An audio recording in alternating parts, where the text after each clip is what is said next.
11th class. How are you all? Hope you all are good. So class, basically we were talking about chapter 2 of history, writing and city life, the story of Mesopotamia. Now जब हमने इस chapter को start किया था, हमने सबसे पहले तो देखा है कि why is this such an important civilization, why are we talking about this civilization, और हमने बहुत कुछ ऐसा समझा था regarding this civilization जिसको हम बोल सकते हैं कि this civilization really saw great remarkable developments in different phases, and that is why हम सीधा human evolution के बाद जितनी भी बात करते हैं वो हम इस सिविलाइजेशन को बहुत इंपॉर्टेंट मानते हैं, क्योंकि बहुत ग्रेट डेवलपमेंट्स हुई थी, जिनमें से कुछ के बारे में हमने ऑलरेडी कर लिया है। राइटिंग कैसे डेवलप हुई, किस टाइप की थी, यूनिफॉर्म राइटिंग, ये सारी चीजें, this is what we have already done. Okay, now we need to talk about more of it, मतलब हमें अब बेसिकली देखना है अबाउट द अर्बनाइज्ड एरिया। ठीक है, तो अगर हम अर्बनाइज्ड एरिया की बात करें तो हमने एज आई सेड कि अर्बनाइजेशन की कुछ कुछ स्पेशल चीजें होती है कि ऑर्गेनाइज्ड होने चाहिए, एग्रीकल्चर सरप्लस होना चाहिए, and then along with that writing developed होनी चाहिए, एक डिवीजन ऑफ लेबर होना चाहिए, all these should be present, है ना, और मेनली सिटीज तो होनी ही चाहिए। तो ये सारी चीजें तो हमने बेसिकली ब्रीफली और कुछ चीजें डिटेल में समझ ली। अब हम आ जाते हैं कुछ अर्बनाइज्ड सेक्टर, अर्बनाइज्ड साइट्स जो हैं हमारी मेसोपोटामियन सिविलाइजेशन।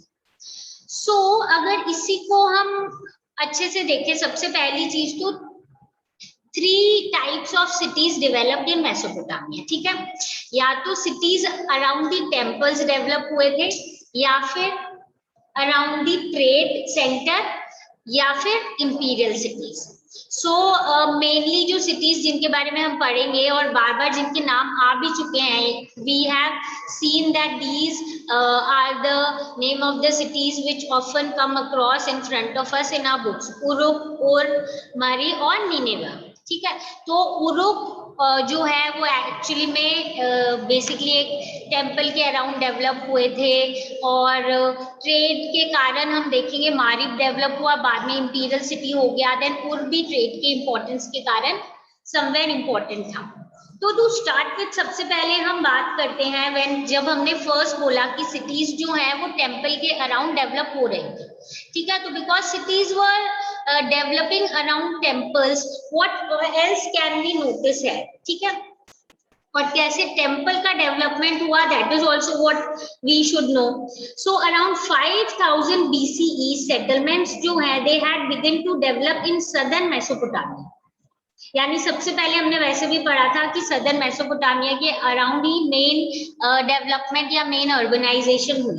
ठीक है, so early cities emerge from some of these settlements, and यानी इनिशियली सेटलमेंट्स हुई थी, लोग ज्यादा इधर आके रहने लग गए थे, फिर धीरे धीरे ये एरियाज में क्या हुआ, सिटीज डेवलप हो गई।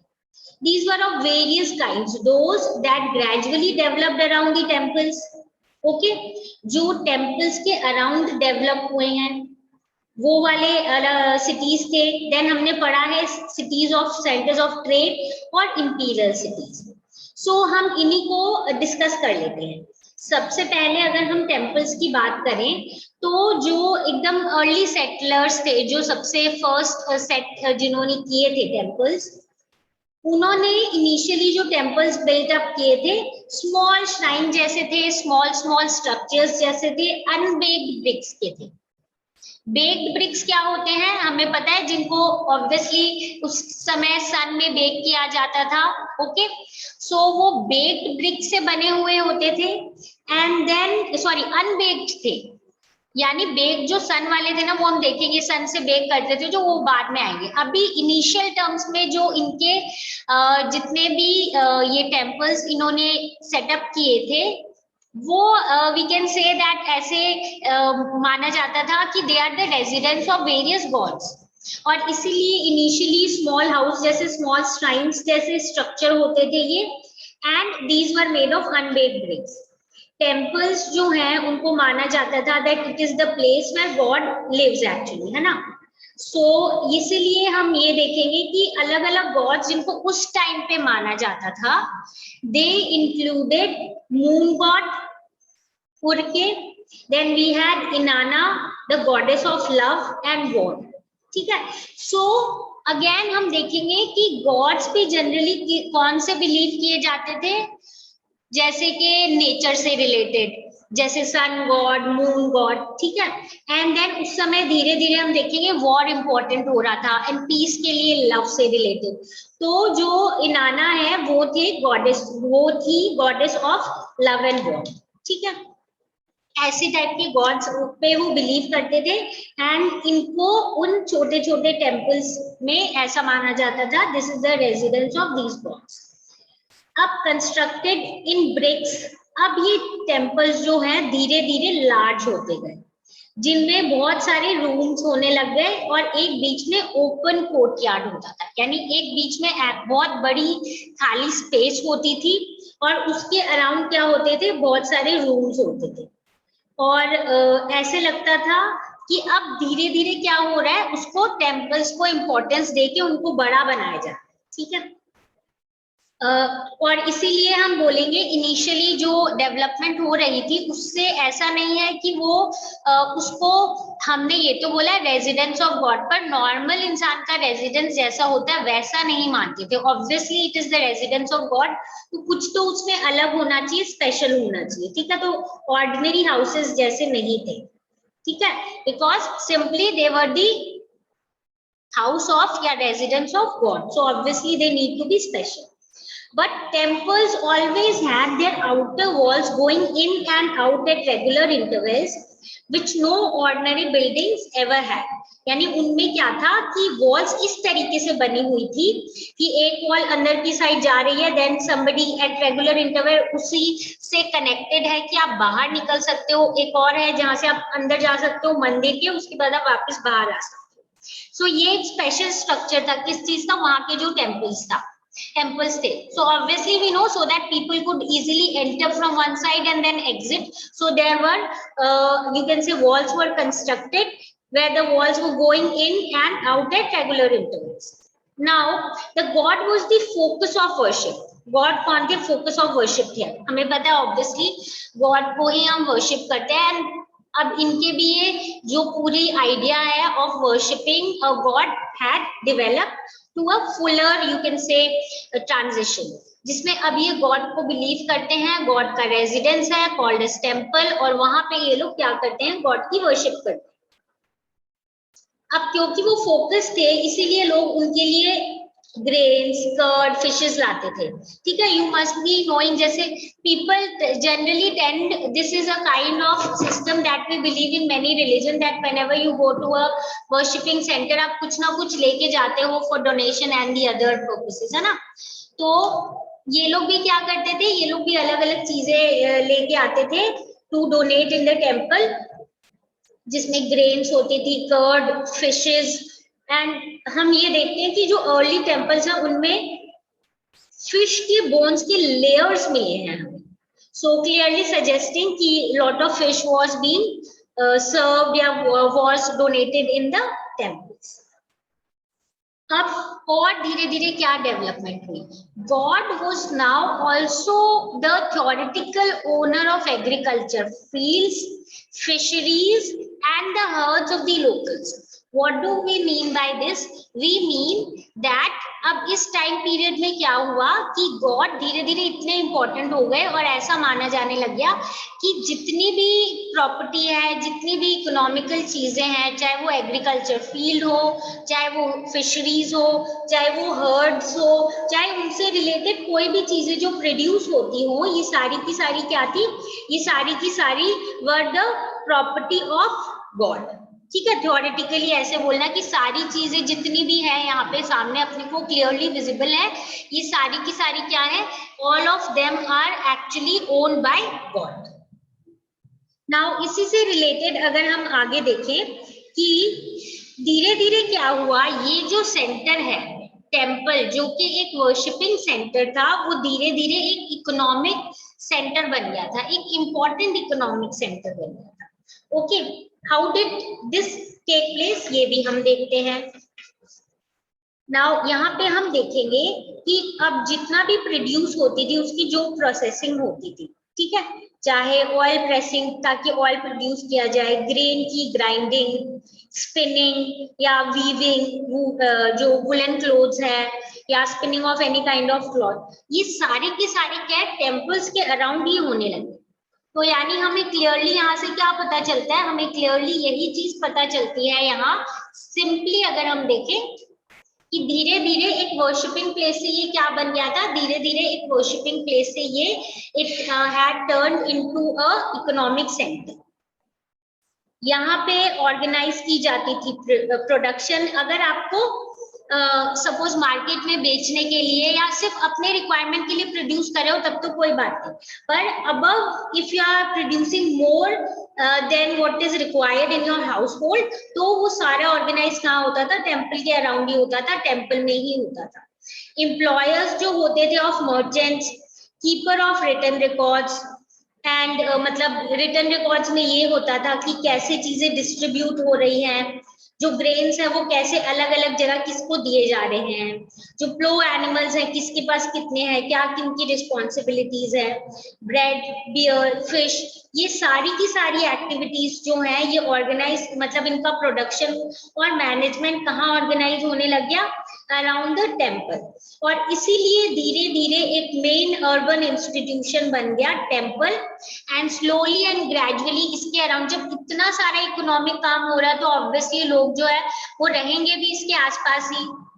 People will be also staying around, all of them who are working whether relating to oil pressing, grain grinding, spinning, weaving, ये जितनी भी चीजें होंगी और डिस्ट्रीब्यूशन, अलॉटमेंट, इनका मैनेजमेंट जो भी होगा, everything we know will be manage around the temple. तो लोग ज्यादा सेटल करेंगे धीरे धीरे वहां पे, ये सारी स्पेसिफिकेशन है ही, राइटिंग है, ऑर्गेनाइजेशन है, प्रोडक्शन का सारी चीजें हैं, तो यहाँ पे अर्बन सिटीज जो है वो डेवलप हुई इस तरीके से। ओके, ये तो हमें समझ आ गया क्लियरली कि टेम्पल के अराउंड क्यों और कैसे चीजें डेवलप हो रही हैं। Now talking more about this, हमें पता है कि at one place we are saying, this is actually in on your screen you can see the gods that were worshipped, and हम इनके बारे में और डिटेल में भी पढ़ेंगे, but you can just see it on your screen कि moon god जो है उनको वर्शिप किया जाता था as god of war, Inanna जो है वो worshipped as goddess of love and war, Dagan जो है worshipped as god of steppes, मतलब जो मेन इकोनॉमी जो हर्डिंग क्लास की थी उनसे रिलेटेड जो गॉड थे वो डोगन थे। So what do we mean by this, we mean कि somewhere nature and economic point of view से और जो वहां पे चीजें हो रही थी वॉर एंड इनसे रिलेटेड गॉड पे वो बिलीव करते थे, एंड दे ऑलवेज ट्राइड कि ये जो गॉड है ये कभी इन पे मतलब इनसे एंग्री ना हो, ऐसा कुछ ना हो कि नेचर वाइज कुछ गलत हो जाए रिगार्डिंग टू दीज पीपल। ठीक है, now let us move on to one more different part of this aspect हो गया। हमने ये बोल दिया कि यहाँ पे भाई पूरा ये एग्रीकल्चर से रिलेटेड चीजें मेंटेन होती थी, इसका क्या मतलब है, इसका मतलब है हम ये बोल रहे हैं कि एग्रीकल्चर प्रोडक्शन बहुत ज्यादा था, जो हमने पहले भी पढ़ा है about Mesopotamia. But the problem that we should understand here कि ठीक है नेचुरल फर्टिलिटी थी, एग्रीकल्चर अच्छा था, बट एग्रीकल्चर एक ऐसी चीज है अगर वो टोटली हम नेचर पे डिपेंडेंट है तो बहुत ज्यादा स्टेबल या एकदम सेम टू सेम नहीं रहती है, कभी कम हो जाती है, कभी ज्यादा हो जाती है। और होता क्यों ऐसा, because of the natural calamities हो जाएगा या नेचुरल हैजार्ड्स हो जाएगा, ऐसी जो भी चीजें हैं उनके कारण। ठीक है, नाउ हमें पता है कि जो यूफ्रेट्स रिवर है which is the main source of water for many agricultural areas in Mesopotamia, कभी कभी तो उसमें बहुत ज्यादा पानी हो जाता था, बिकॉज ऑफ विच पूरे क्रॉप एरिया, एग्रीकल्चर एरिया का फ्लडिंग हो जाती थी। और कभी कभी क्या हो जाता था एकदम ही सूखा, क्यों, क्योंकि यूफ्रेट्स रिवर अपना अचानक से जो कोर्स है जिससे वो बहती थी वो चेंज कर लेती थी। सो दैट मीन्स अनसर्टेन था। तो आर्कियोलॉजिस्ट ने ये चीजें कैसे पता की है या क्या इससे रिलेटेड उन्होंने और इंफॉर्मेशन अपने को दी है? As the archaeological record shows that the villages were periodically relocated in Mesopotamian history. ठीक है, यानी कि ऐसे लगता है कि बार बार, क्योंकि हमने पढ़ा है साइट्स को कैसे एक्सकवेट किया जाता है, सो ये बोल रहे हैं कि आर्कियोलॉजिकल रिकॉर्ड से हमें पता चलता है कि जो मेसोपोटामिया के लोग थे ना, वो बहुत जल्दी एरियाज को स्विच करते थे, यानी एक एरिया से दूसरे एरिया से तीसरे एरिया, ऐसे करके वो लोग मूव करते थे। ओके, और क्यों मूव करते थे? वेरी ऑब्वियस, जो ऊपर हमने रीजन बोला है कि कभी तो फ्लडिंग हो जाती थी और कभी पूरा सूखा पड़ जाता था। अगर कोर्स चेंज होगा तो उनको उस कोर्स के अकॉर्डिंग खुद की एरिया चेंज करनी पड़ेगी ताकि वो क्या कर सके, वहां पे एग्रीकल्चर कर सके। Okay, this is what we have already studied and we have understood कि इसीलिए ये लोग क्या करते थे, अपनी चेंज करते रहते थे जो लोकेशन है। अगर फ्लड आ गई तब भी इनको चेंज करना पड़ता था, और अगर यूफ्रेट्स रिवर ने कोर्स चेंज कर लिया तो भी इनको चेंज करना पड़ता था। ठीक है, नाउ देयर वर, ये तो हो गई कि नेचुरल प्रॉब्लम्स, जो नेचर के कारण में इनको शिफ्ट करना पड़ता था, बट अलोंग विद दैट बहुत सारी मैन मेड प्रॉब्लम्स भी थी। What do we mean by man made problems? And हमें पता है Euphrates river is flowing from towards the northern side of Mesopotamia and moving towards the southern side. तो बहुत बार क्या होता था, जो अपस्ट्रीम वाले लोग हैं, जो जहां से रिवर स्टार्ट हो रही है उसके अपर कोर्स जो है, वहां पे वो लोग क्या करते थे कि सपोज या तो इस तरीके से पानी को यूज करते थे कि नीचे तक बहुत कम पानी बचता था, मतलब वो अपने फील्ड्स में इतना सारा पानी यूज कर लेते थे, डाइवर्ट कर लेते थे कि डाउन स्ट्रीम तक जब पानी जाता था तो बहुत कम बचता था। और इसके साथ साथ है ना, वो जो पानी है ना उसमें बहुत ज्यादा मिट्टी या कचरा इस टाइप की चीजें होती थी। अपने जब उन्होंने अगर ऊपर इस टाइप की चीजें की है जिसके कारण जो वाटर का फ्लो है वो ब्लॉक हो जाता था और नीचे वाले एरिया में ठीक से पानी पहुंच नहीं पाता। इसीलिए हम देखेंगे इस टाइम पे मेसोपोटामिया की जो कंट्री साइड है वहां पे रिपीटेड कॉन्फ्लिक्ट होता था ओवर लैंड एंड वाटर। अब हमें समझ आ रहा है कि क्यों हम बोल रहे हैं God of war and love and war है। क्यों? क्योंकि वॉर एक अब इम्पोर्टेंट चीज हो गई थी, समवेयर यहाँ पे होती रहती थी ऑफन। वाई? क्योंकि जो अपस्ट्रीम वाले लोग हैं वो नीचे तक पूरा पानी पहुंचने ही नहीं देते थे। And then along with that बहुत बार ऐसा होता था कि भाई ऊपर में इतना ज्यादा सिल्ट और इतनी चीजें डिपॉजिट है कि नीचे पानी ठीक से पहुंच ही नहीं पा रहा था, और ये तो मेन सोर्स था एग्रीकल्चर का। तो और लैंड इंपॉर्टेंट था because agriculture was important. So here we notice that what was happening was that people were often fighting in countryside in Mesopotamia over land and water. अब इसी से related और देखते हैं, जब हमने देखा कि वॉर से मतलब वॉर कंटिन्यूस होने लग गई, अब वॉरफेयर जो है वो ऐसी चीज है जिसमें हमें कोई एक वी नीड अ लीडर जो प्रॉपरली ऑर्गेनाइज कर सके। ओके, द कॉन्फ्लिक्ट या मतलब किसी भी दो एरिया के बीच में जो भी वॉरफेयर है उसको प्रॉपरली ऑर्गेनाइज किया जा सके। सो अब क्या हुआ कि हम देखेंगे कि यहाँ पे एक कंटिन्यूअस वॉरफेयर होता था इस रीजन में। So those chiefs who had been successful in war would oblige their followers by distributing the loot and could take prisoners from the defeated groups to employ as their guards or servants. So they could increase their influence and their power. अब जब हम बोले continuous warfare हो रहा है, जो भी chiefs हैं अब वॉर के, अगर वो सक्सेसफुल होते हैं, so what do they do then, तो वो क्या करते हैं, वो अपने फॉलोअर्स को जितनी भी चीजें उन्होंने after the war, all of the things that they have been able to collect, जिसको हम लूट बोल सकते हैं, वो अपने फॉलोअर्स में ही डिस्ट्रीब्यूट कर देते थे। ठीक है, so that their followers are also happy because they had basically helped them in that war. और जो हार जाते थे उनके लोगों को प्रिजनर्स बना लेते थे और फिर इन प्रिजनर्स को बोलते थे आप गार्ड के फॉर्म में, सोल्जर्स के फॉर्म में और सॉरी सर्वेंट्स के फॉर्म में आपको काम करना पड़ेगा अंडर द विक्टोरियस वन। यानी चीफ हुए, जो चीजें जीती वो अपने फॉलोअर्स में डिस्ट्रीब्यूट की, जिस ग्रुप को हराया उसके लोगों को प्रिजनर्स बनाया और उनको बोला आपको गार्ड्स और सर्वेंट्स के फॉर्म में काम करना पड़ेगा, किसके, चीफ्स के। ठीक है, ये तो हो गया इनिशियल लेवल पे।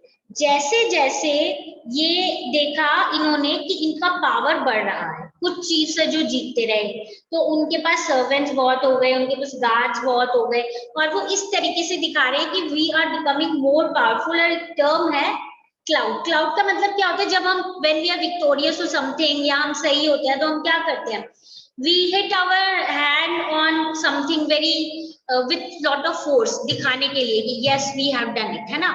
तो उस टाइप का अपना पावर दिखाने के लिए ये और इन्फ्लुएंस अपना बढ़ाने के लिए इन्होंने देखा कि ये गार्ड्स और सर्वेंट्स रखते थे अपने अंडर और धीरे धीरे ये ज्यादा हो गए थे because they were winning continuously.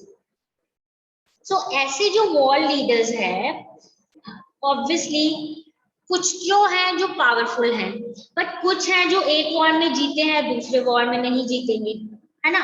तो कुछ ऐसे वॉर लीडर्स थे जो आ जाते थे कल चले जाते थे, इतने इंपॉर्टेंट नहीं थे because they could not continue their win. But अब धीरे धीरे एक ऐसा टाइम आया कि चीफ्स की जगह मतलब अब ऐसा कोई मेन लीडर बना जो क्या करता था, जिसका काम सिर्फ वॉर जीतना नहीं था या सिर्फ अपने फॉलोअर्स का ध्यान रखना नहीं था, पूरी कम्युनिटी का ध्यान रखना।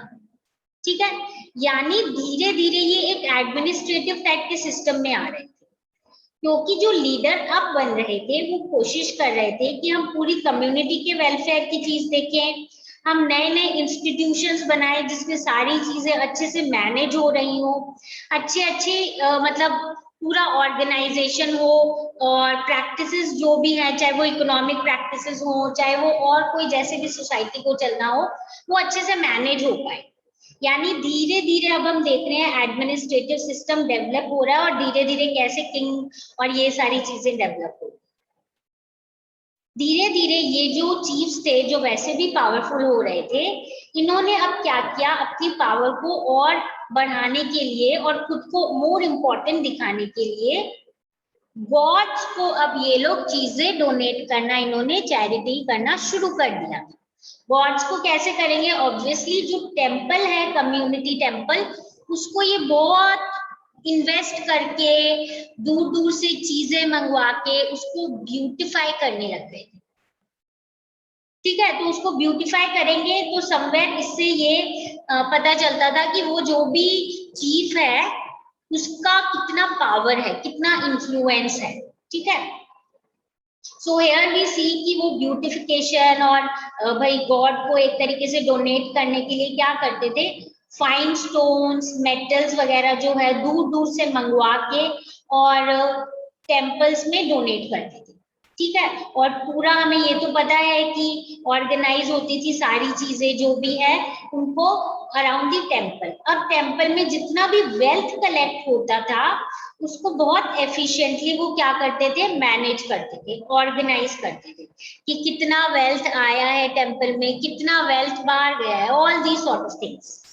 ओके, एंड इसी को अगर हम और समझें डिटेल में, वी हैव अगेन अंडरस्टूड कि ये जो हमने पोएम अबाउट एनमार्कर पढ़ी थी इन द प्रीवियस वन, हमने तभी भी देखा था कि he was talking about this lapis lazuli and metal and all, and similarly he was also one king जो ये beautification of temples पे बहुत focus कर रहे थे, and because of this only we will notice कि this he was doing to show his authority and show his high status, and he was the king who was the, you can say, authority to manage everything in his area।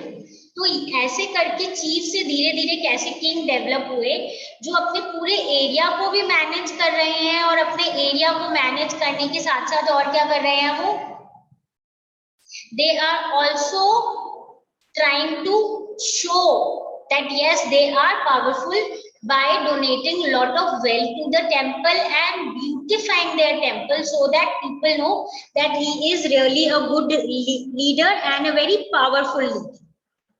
ठीक है?